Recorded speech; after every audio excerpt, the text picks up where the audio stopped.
आनंदाचं पानच्या एका आगळ्या वेगळ्या आणि अतिशय महत्त्वाच्या भागात तुमचं स्वागत आहे। 6 जून म्हणजे शिवराज्याभिषेक दिन। छत्रपती शिवरायांचा राज्याभिषेक हा केवळ मराठी समाजाचाच नाही तर भारतीय इतिहासातला सगळ्यात आनंदाचा आणि अभिमानाचा क्षण मानायला हवा। आपण विविध इतिहास तज्ञांकडून हा सोहळा कसा होता याचं वर्णन वाचलंय, पण ते सगळं एकत्र केलं गेलं नव्हतं। अर्थात इतके संदर्भ आणि इतकी माहिती संकलित करणं हे खूप मोठं काम आहे आणि गेल्या अनेक वर्षात त्याचं एकत्रित संकलन झालं नव्हतं। ते मोठं काम नुकतंच झालंय शिवराज्याभिषेक पुस्तकाच्या रूपाने आणि या महाग्रंथाविषयीच आज आपल्याला गप्पा मारायच्या आहेत। या ग्रंथाची संकल्पना आणि संकलन ज्यांनी केलंय ते अनिल पवार, तसेच या ग्रंथाचे मुख्य संपादक आणि प्रस्तावनाकार ज्यांना आपण सगळे ओळखतो असे डॉक्टर सदानंद मोरे आणि सहाय्यक संपादक आणि प्रकाशक चेतन कोळी हे तिघही आज आपल्या बरोबर आहेत या ग्रंथाविषयी गप्पा मारण्यासाठी। तेव्हा या तिघांशीही गप्पा मारूया। तुमचं स्वागत आहे आनंदाचं पानमध्ये। पवार सर, हा एक मोठा ग्रंथ निर्माण झालेला आहे, तो असा ग्रंथ व्हावा ज्यात शिवराज्याभिषेकाचे सगळे संदर्भ असतील, सगळे वेगवेगळ्या लेखकांनी लिहिलेले लेख असतील आणि सगळी माहिती असेल, असं तुमच्या मनात कसं आलं आणि असा ग्रंथ साकारावा असं कसं सुचलं? मुळात संकल्पना कशी आली इथपासून सुरुवात करूया आपण।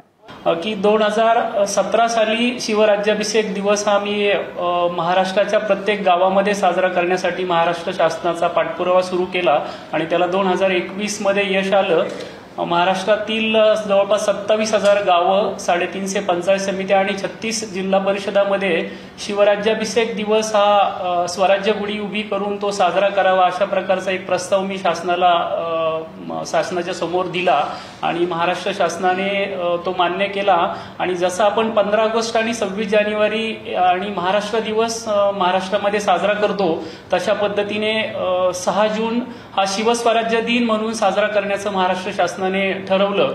आणि मी या दिवसाचं गेल्या 7-8 वर्षापासून अभ्यास करतोय। वेगवेगळ्या लेखकांनी शिवचरित्रावरती अनेकांनी लिखाण केलेलं आहे, परंतु शिवराज्याभिषेकावरती काही विशिष्ट पद्धतीने लिखाण केलेलं माझ्या नजरेत एकत्र आलं नव्हतं। आणि मग मी वेगवेगळ्या लेखकांचं शिवचरित्र वाचत असताना त्याच्यात शिवराज्याभिषेक कुठं मांडलेला आहे यावरती वाचन सुरू केलं तर मला अचंबित करण्यासारख्या अनेक गोष्टी त्याच्यामध्ये नजरेसमोर आल्या। खरं तर या ग्रंथाच्या निर्मितीचा प्रवास पवारजी तुम्ही सांगितला, पण मला खूप उत्सुकता आहे ते हे जाणून घेण्यातली। चेतन, तुम्ही सांगावं की आवाका कसा ठरला? हा महाग्रंथच आहे अर्थात, पण तरी आपण जेव्हा शिवराज्याभिषेक म्हणतो तेव्हा कोणकोणते लेखक घ्यावे, कुठला मजकूर घ्यावा किंवा काही काळ ठरला का? म्हणजे हे सगळं कसं ठरलं? आवाका एकूण कसा ठरला? तर 3 महत्वाचे टप्पे या सगळ्यामध्ये होते। ते म्हणजे शिवरायांच्या समकालीन कोणकोणती साधनं उपलब्ध आहेत, कोणकोणते ग्रंथ उपलब्ध आहेत, त्याचा एक आवाका म्हणून आम्हाला विचार करावा लागला। दुसरा महत्वाचा 19व्या शतकातले आत्ता हयात नसलेले जे लेखक आहेत, ज्याच्यात मी वासी बेंद्रे, सेतू माधवराव पगडी, दत्तूवामन पोद्दार यासारख्या महान इतिहासकारांची नावं घेतली। त्र्यंबक शंकर शेजवलकरांचं नाव त्याच्यामध्ये येतं। आणि सध्या तिसरा जो टप्पा आहे त्याच्यामध्ये सध्या अस्तित्वात असलेले जे लेखक आणि इतिहासकार आहेत त्यात प्रामुख्यानं शिवचरित्राची साधार ससंदर्भ मांडणी करणारे गजानन भास्कर मेहेंदळे सर आहेत। मराठ्यांच्या इतिहासामध्ये ज्यांना फार मोठं ज्यांचं नाव आहे त्या अभ्यासामध्ये ते डॉक्टर जयसिंगराव पवार सर आहेत, डॉक्टर रमेश जाधव आहेत, पांडुरंग बलकवडेंसारखे इतिहास संशोधक आहेत आणि अर्थातच इतिहास, तत्वज्ञान, संत साहित्य अशा अनेक ज्ञानशाखांचा अभ्यास असणारे डॉक्टर सदानंद मोरे सरांसारखे मोठे अभ्यासक आहेत। मराठी विश्वकोश निर्मिती मंडळाचे अध्यक्ष डॉक्टर राजा दीक्षितांसारखे इतिहासकार आहेत। अशा हयात असलेल्या आणि आता इतिहासाच्या क्षेत्रामध्ये फार मोठं काम करत असलेल्या अशा लेखकांचाही आम्हाला याच्यात विचार करावा लागला। मोरे सर, खरं तर आता पवार सर आणि चेतन दोघांनी ग्रंथाबद्दल सांगितलं। मला खरं तर 2 खूप वेगळे प्रश्न विचारायचे। एक तर शिवराज्याभिषेकावर आधारित हा असा एक संदर्भ ग्रंथ वाटतोय मला तो, तर अशा पद्धतीने ग्रंथ होणं किती महत्वाचं होतं? आणि मला एक महत्वाचा प्रश्न तुम्हाला विचारायचा आहे की शिवरायांचा राज्याभिषेक होणंही किती महत्वाचं होतं? असं पहा की मी माझ्या प्रस्तावनेमध्ये असं म्हटलेलं आहे आणि कदाचित ते मुखपृष्ठावर सुद्धा आलं असेल की भारताचा इतिहास बदलणारी ही एक असामान्य घटना आहे। म्हणजे युनिक ज्याला म्हणतो आपण, एकमेव अद्वितीय अशी घटना। कारण जो आपण इतिहासाचा क्रम पाहत आलेलो आहोत तो साधारणपणे 11व्या-12व्या शतकापासून महाराष्ट्रामध्ये भारतामध्ये इस्लामी सत्तांचं आक्रमण सुरू झालं आणि सुरुवातीच्या काळामध्ये त्यांनी उत्तर भारत घेतला. दिल्ली वगैरे सगळी जी काही असायची इथल्या लोकांच्याकडे ती काबीज केली आणि लवकरच ते म्हणजे आपल्याला माहिती आहे की अल्लाउद्दीन खिलजीच्या काळामध्ये आणि इकडे आपलं यादवांचं राज्य होतं देवगिरीला, त्या काळात ते खाली दक्षिणेमध्ये उतरले आणि त्यांनी दक्षिणेही काबीज केली. म्हणजे संपूर्ण भारत जवळजवळ वेगवेगळ्या इस्लामिक सत्तांच्या अंमलाखाली गेला. आता हा एक राजकीय मुद्दा झाला, पण त्या राजकीय मुद्द्याबरोबर एक सांस्कृतिक मुद्दा सुद्धा आहे. याच्याही अगोदर अनेक आक्रमक लोक आले, त्यांनी भारत जिंकला, काही भाग जिंकला भारताचा, परंतु नंतरच्या काळात हळूहळू त्यांनी त्यांचं अस्तित्व इथल्या मुख्य प्रवाहामध्ये विलीन केलं. त्यांचं स्वतंत्र अस्तित्व राहिले नाही. म्हणजे शक, हून, कुशाण जे कोणी असतील ते बॅक्टेरियन, ग्रीक वगैरे वगैरे वगैरे. पण या मंडळींचं एक स्वतंत्र अशा प्रकारचं राजकीय तत्वज्ञान होतं. धर्म एक वेगळा होता, संस्कृती वेगळी होती, राज्यकारभाराची पद्धत वेगळी होती आणि त्यामुळं इथली पारंपरिकता सगळी नष्ट झाली. आणि त्यामुळे इथे संपूर्ण जवळजवळचा महाराष्ट्रामध्ये सुद्धा यादव काळ ते शिवाजी महाराज 300-400 वर्षांचं अंतर आहे, सगळं बदलून गेलं इथलं. मग आता ती जी परिस्थिती बदललेली आहे तिला परत पूर्ववत आणून आपल्या पारंपरिक नाळ ज्याला म्हणतो आपण ती जोडायची परंपरेशी, म्हणजेच इतिहासाचा प्रवाह बदलायचा. आणि हा प्रवाह बदलण्याचं काम छत्रपती शिवाजी महाराजांनी केलं. ते तलवारीने केलं हे निश्चितपणे आहे, परंतु त्याला एक अधिकृतपणा ज्याला आपण मुद्रा म्हणतो ती कशाची असली पाहिजे त्या काळातल्या समजुतीप्रमाणे, तर एक विशिष्ट प्रकारचा धार्मिक विधी लागतो. तो जोपर्यंत होत नाही, म्हणजे राजा होणं प्रत्यक्षामध्ये त्यासाठी काही एक रिच्युअल लागतं आणि ते जोपर्यंत होत नाही तोपर्यंत त्या काळच्या बाकीच्या सत्ता म्हणजे खुद्द भारतातल्या सुद्धा आणि ज्या सगळ्या इस्लामिक होत्या म्हणजे निजामशाही वगैरे जे काय त्याला म्हणतो आपण, आदिलशाही, कुतुबशाही आणि अर्थात उत्तरेकडची सत्ता शहाजहान, औरंगजेब यांची ती म्हणजे मोगल बादशाही आणि बाहेरच्या सत्ता इथे आल्या होत्या. त्यांनी आपापली केंद्र स्थापन केली होती. पोर्तुगीजांचं होतं, इंग्रजांचं होतं, डचांचं होतं, फ्रेंचांचं होतं. तर हे सगळे लोक आहेत ना शिवाजी महाराजांना म्हणजे मराठ्यांच्या ज्याला शिवाजी महाराज स्वराज्य म्हणतात या स्वराज्याला आणि शिवाजी महाराजांकडे ते एक बंडवाला म्हणून पाहिजे. तर असं नसताना प्रत्यक्षात शिवाजी महाराजांची राज्य स्थापना आणि राज्य हे एक अत्यंत गंभीर प्रकरण आहे.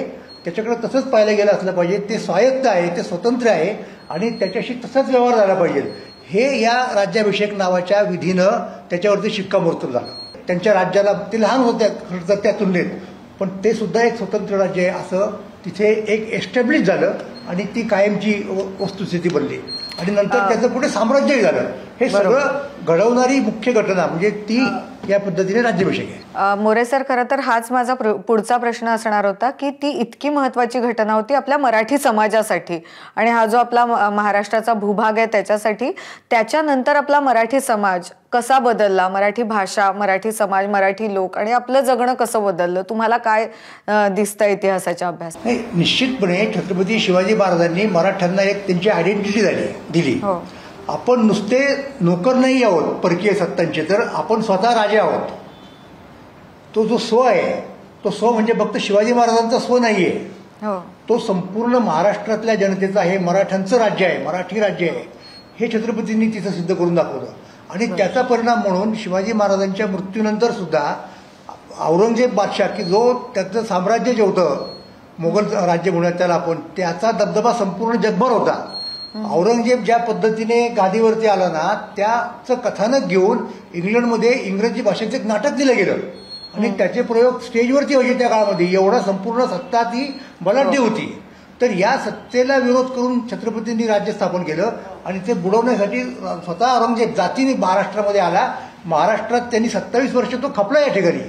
उरलेली जी राज्य होती दक्षिणेतली कुतुबशाही आणि आदिलशाही त्यांना त्यांनी चुटकीसरशी नष्ट केलं. पण महाराष्ट्रातल्या लोकांनी त्यांना दाद दिली नाही. याचं कारण असं की ही जाणीव जी होती ना, आत्मजाणीव, स्वजाणीव, आपण इथले आहोत, आपण स्थानिक आहोत आणि आपण राज्यकर्ते आहोत, आपल्याला फार मोठी परंपरा आहे, हे त्याच्यामुळं सिद्ध झालं. आणि ती जाणीव घेऊन 27 वर्ष मराठ्यांनी संघर्ष केला या मोगल सत्तेशी आणि पुढे औरंगजेबाच्या मृत्यूनंतर थोड्याच दिवसांमध्ये हे मराठी संपूर्ण भारतात पसरले. म्हणजे भारतात जवळजवळ त्यांचं साम्राज्य निर्माण झालं. आटकेपार त्यांचे झेंडे गेले. दक्षिणेत तंजावरपर्यंत असं म्हणू शकतो आपण, त्याच्याही खाली जिंजीपर्यंत खरं तर त्यांचं राज्य स्थापन झालं. आणि खऱ्या अर्थाने त्याला साम्राज्य म्हणतो की जे खूप पूर्वीच्या काळामध्ये असायचं पहा. मधल्या काळात एवढं मोठं राज्य शिवाजी महाराजांच्या अगोदर कोणाचंही झालेलं नव्हतं. लक्षात घ्या, त्या ठिकाणी त्यांची पॉकेट्स असायचे, कोणाच्या उत्तरेत कोणाच्या दक्षिणेत, पण संपूर्ण देश व्यापणारं हे राज्य खूप वर्षांनी, खूप शतकांनी, 1000 वर्षानंतर म्हटलं तरी चालेल, हे मराठ्यांचं निर्माण झालं. आणि ते छत्रपती शिवाजी महाराजांनी केलं. ही एक फार मोठी, एक असामान्य घटना आहे, हे निश्चित. खरं तर सर, तुमच्याकडनं तो इतिहास परत ऐकायला खूप छान वाटतंय, खूप नवीन माहिती मिळते. पण आपण परत पुस्तकाकडे येऊया. तुम्ही आणि पवार सर दोघांनी सांगावं की अशा पद्धतीचा संदर्भ ग्रंथ, एवढं महत्त्वाचं काम करायचं तर सगळ्यात महत्त्वाचा ठरतो तो रिसर्च, संशोधन. तर शिवराज्याभिषेक सोहळा आणि त्याच्याशी रिलेटेड रिसर्च करणं किती कठीण होतं? कशा पद्धतीचं होतं ते सगळं? नाही, ते कठीण आहेच खरं तर, परंतु सुदैवानं मी लहानपणापासून या क्षेत्रामध्ये वावरत असल्यामुळं, म्हणजे एकूणच महाराष्ट्राचा इतिहास, तत्वज्ञान, प्राचीन आपला इतिहास आणि शिवाय छत्रपती शिवाजी महाराजांचं, मी माझ्या लहानपणी शाळेमध्ये असताना शिवाजी महाराजांच्यावरती एक महाकाव्य लिहायला घेतलं होतं. आणि सुदैवानं त्या संबंधी जे संदर्भ ग्रंथ लागतात ती सगळी साधन सामग्री माझ्या वडिलांच्या स्वतःच्या वाचनालयामध्ये होती. त्यामुळे छत्रपतींच्या बद्दलचं सगळं साहित्य माझं लहानपणीच वाचून झालं होतं. ते मी आत्मसात केलेलं होतं आणि त्यामुळं मला ते जड नाही गेलं. मला ज्यावेळेला हे तरुण मित्र भेटायला आले आणि त्यांनी सांगितलं की हे काम तुम्ही कराल का, मला खूप आनंद झाला. मी त्यांना धन्यवाद दिले आणि म्हटलं अरे हे काम करणं माझ्या दृष्टीने सोपं आहे, कारण हा सगळा विषय माझ्या डोक्यात केव्हापासूनच तयार आहे. फक्त त्याला असं एक्सप्रेस व्हायला कुठे मलाही संधी नव्हती. मी त्यांचे कुठे आभार मानले, तुम्ही फार चांगलं काम करताय आणि मी तुमच्या बरोबर आहे. त्यामुळे माझ्या दृष्टीनं ते काम तसं सोपं होतं, कारण त्याच्या संबंधीच्या सगळ्या गोष्टी माझ्या वाचून आणि वेळोवेळी त्याच्यामध्ये मी भाग घेतला होता चर्चांमध्ये वगैरे. म्हणजे जसं हा दुसरा तांत्रिक अभिषेक शिवाजी महाराजांचा, त्याच्या संबंधी माझे आणि शरद पाटलांचे वाद झाले होते. हे सगळं माझ्या डोक्यातला विषय क्लिअर होतात. म्हणजे माझ्या तुकाराम दर्शन या ग्रंथामध्ये त्याचा रेफरन्स येऊन गेला, त्याचं एक वेगळं इंटरप्रिटेशन मी केलं. हे सगळं माझ्या डोक्यात विषय जणू काही तो कालचा आजचा ताजा असल्यासारखा होता. त्यामुळे मला त्याच्यात काहीही अवघड वाटलं नाही. आणि मुख्य म्हणजे आपल्या मनामध्ये छत्रपतींच्या बद्दलची जी भावना असते ना, तीच आपली प्रेरणा असते आणि ती पहिल्यापासून आहेच आपल्याला. अनिलजी, तुमचा अनुभव काय होता सरांबरोबर काम करताना? रिसर्च हा जो भाग आहे त्याच्यातला, हा दिवस पोचवणं हे माझ्यासाठी खूप महत्वाची घटना आहे असं वाटत होतं. आणि तेव्हाच त्याच्या संबंधित वाचनाला सुरुवात केली होती. पुण्यातल्या सगळ्या लायब्ररी असतील, मुंबई असेल, औरंगाबाद असेल, बाकी सगळ्याच ठिकाणी मी ते जाऊन ते संदर्भ साधनं शोधण्याचा प्रयत्न केला. आणि खरं तर विशेषतः म्हणजे की शिवराज्याभिषेकाच्या विषयी लिखाण करायचं किंवा संपादन करायचं म्हणजे काय करायचं, ह्या असा प्रश्न ज्यावेळेस माझ्यासमोर आला तर त्यावेळेस राज्याभिषेकाच्या अनुषंगाने वेगवेगळे जे पैलू आहेत, जे आता चेतननी सांगितले की छत्रपती म्हणजे काय, क्षत्रिय कुलावतंस म्हणजे काय, शक म्हणजे काय, शककर्ते शिवराय म्हणून सगळे आपण महाराजांना संबोधित करतो, याच्या पाठीमागची नक्की भूमिका वेगवेगळ्या इतिहास संशोधकांनी काय मांडलेली आहे, हा प्रश्न माझ्यासमोर उभा राहिला. आणि मी मग वेगवेगळ्या लेखकांनी ते कसं मांडणी केलेली आहे. मला आनंद होतो की अनेक इतिहास संशोधकांनी आपली उभी हयात त्यासाठी संशोधनासाठी घालवलेली होती. मोरे सरांनी आता सांगितलेल्यापैकी अनेक नावांची लेखकांचं वाचन मी करत गेलो आणि प्रत्येक पैलूवरती 5-10 लोक अशी खूप मोठी मला मिळाली की त्यांनी त्या विषयावरती लिखाण केलेलं होतं. त्यातून निवडून मग या ग्रंथासाठी अपेक्षित असलेले जे 12-13 पैलू आम्ही काढलेले आहेत त्याच्यावरचं लिखाण एकत्र केलं, ते मोरे सरांच्या समोर ठेवलं. अनिलजी, तुम्ही आता सगळी प्रोसेस आम्हाला सांगितलीस. चेतन, तुमच्याकडे येते, कारण सगळ्यात महत्त्वाचं काम असतं ते प्रकाशकाचं, कारण इतकं मोठं काम जे झालेलं असतं ते पोचवणं महत्त्वाचं असतं. काही दिवस उलटून गेलेले, हा ग्रंथ आलेला आहे, तर लोकांपर्यंत तो पोचतो आहे, कशा पद्धतीने त्याला रिस्पॉन्स मिळतो आहे, कशा पद्धतीचा वाचकांच्या रिॲक्शन्स येतात आहेत त्या पुस्तकासाठी? तुम्ही हा खूपच महत्त्वाचा आणि खूप चांगला प्रश्न विचारलात. कारण ग्रंथ तयार करणं हा एक भाग असतो, म्हणजे ग्रंथाची निर्मिती करणं हा एक भाग असतो आणि ग्रंथाचा प्रचार प्रसार आणि त्याचं वितरण करणं, ते वाचकांपर्यंत पोहोचवणं हा एक वेगळाच भाग असतो. मला सांगायला आनंद होतोय की हा ग्रंथ प्रकाशित होऊन अवघे 8 ते 10 महिने झालेले आहेत, पण या वर्षभरामध्येच अगदी हजारो वाचकांपर्यंत हा ग्रंथ पोहोचलेला आहे आणि प्रत्येक वाचक हा कृतार्थ होतोय, समाधानी होतोय हा ग्रंथ हातात घेतल्यानंतर. याचं महत्वाचं कारण मगाशी मी जे सांगितलं तेच आहे की मराठी साहित्यामध्ये किंवा ऐतिहासिक या सगळ्या साहित्य प्रकारामध्ये शिवचरित्र अनेक आहेत, पण शिवराज्याभिषेकाची माहिती देणारा एकमेव असा कुठलाच ग्रंथ आतापर्यंत उपलब्ध नव्हता. ते महत्वाचं काम डॉक्टर सदानंद मोरे आणि अनिलदादा पवार यांच्यामुळे झालेलं आहे. आणि शिवराज्याभिषेकाची समग्र माहिती देणारा, शिवराज्याभिषेक या घटनेकडे अनेक इतिहासकार ज्या वेगवेगळ्या दृष्टिकोनातून पाहतायत त्याच्याबद्दल भाष्य करणारा आणि शिवराज्याभिषेकामुळे राजकीय, सामाजिक, सांस्कृतिक, भाषिक अशा वेगवेगळ्या क्षेत्रामध्ये कोणत्या प्रकारची उत्क्रांती होत गेली, म्हणजे वासी बेंद्रे याला उत्क्रांती असा शब्द वापरतायत, तर त्या उत्क्रांतीचं वर्णन करणारा मराठी साहित्यातला हा आतापर्यंतचा पहिला आणि एकमेव असाच ग्रंथ आहे.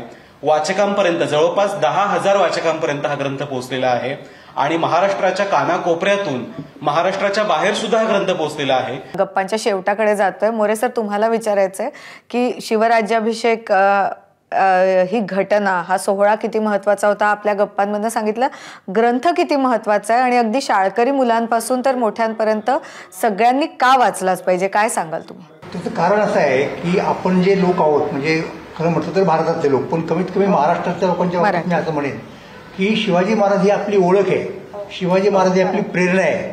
त्यामुळे शिवाजी महाराजांच्या बद्दल योग्य ती माहिती करून घेणं आणि शिवाजी महाराजांनी जे केलं ते आधुनिक काळात कुठल्या पद्धतीने कुठले बदल करून पुढे नेता येईल हे आपलं कर्तव्य आहे. आणि ते जर केलं तर आपण शिवाजी महाराजांच्या ऋणातून अंशतः मुक्त होऊ असं मला वाटतं. म्हणून छत्रपतींच्या बद्दल, राज्याभिषेकाच्या बद्दल जेवढी मतांतर आहेत ती सगळी आपण या ग्रंथामध्ये आणण्याचा प्रयत्न केलेला आहे, हे त्याचं वैशिष्ट्य आहे.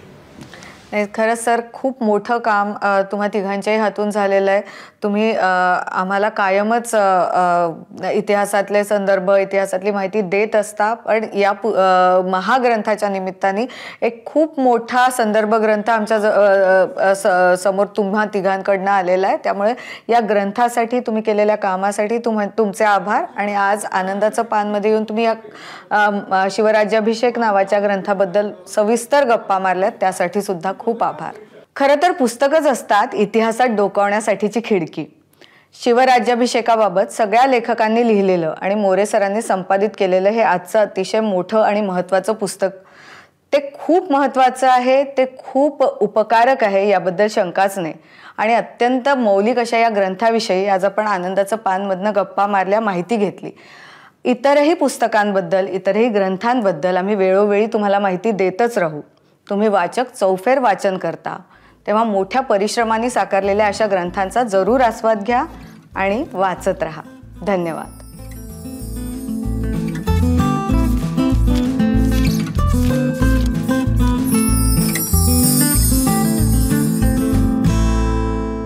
बघा नीट,